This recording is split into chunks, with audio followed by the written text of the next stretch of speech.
बज गई घंटी। बजी। हाँ भाई, घंटियां बज रही हैं, बजरियां घंट रही हैं, लेकिन ये कौमे पजीत अपने पजीतिज्म से बाज नहीं आ रही।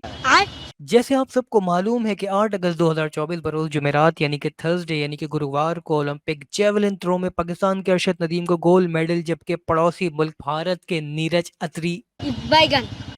अच्छा सॉरी, नीरज चोपड़ा को सिल्वर मेडल से नवाजा गया।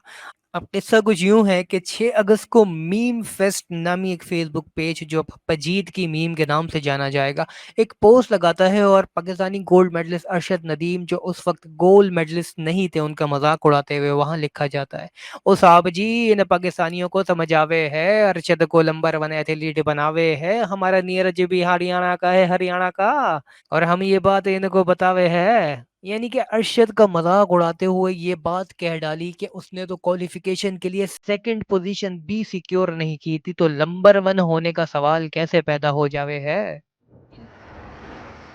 मीडिया की एंटी पाकिस्तान और बिलखुसूस एंटी इस्लाम और एंटी मुस्लिम नैरेटिव की कशमकश को खाक में मिलाने के लिए अरशद नदीम के नंबर 1 पोजीशन लेने के बाद उनका ये अजीम सजदा इस मुंह तोड़ जवाब के लिए काफी था। हम में से अक्सर लोग ये समझते हैं कि किसी शख्स का किसी खुशी के मौके पर सजदा करना रब के हुजूर उसका शुक्र अदा करना है, जो बात किसी हद तक दुरुस्त भी है। लेकिन सजदे का मकसद सिर्फ अपने रब को, अपने खुदा को, अपने ईश्वर को, अपने भगवान का शुक्र या उसका धन्यवाद नहीं, बल्कि उसके हुजूर अपने जिस्म का सबसे ऊंचा हिस्सा यानी कि अपना सीना, अपनी गर्दन और सबसे बढ़कर अपना सर जमीन पर लगाकर, उसको जमीन पर छू कर, माथा टेक कर ये बताना है कि ए रब, तेरा करम ना हो तो मेरे लिए कुछ मुमकिन नहीं।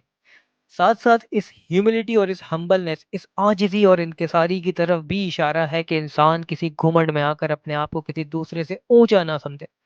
किसी ऐसे घमंड का शिकार ना हो जाए जिसमें वो अपने हरीफ को, अपने ओपोनेंट को, अपने चैलेंजर को अपने से कमजोर, कमतर, नालायक और बेवकूफ समझकर अपनी गर्दन को लोहे की तरह ना तान ले, जैसा कि ऑनलाइन प्लेटफॉर्म पर इस तरह की पोस्ट लिखने वालों ने किया।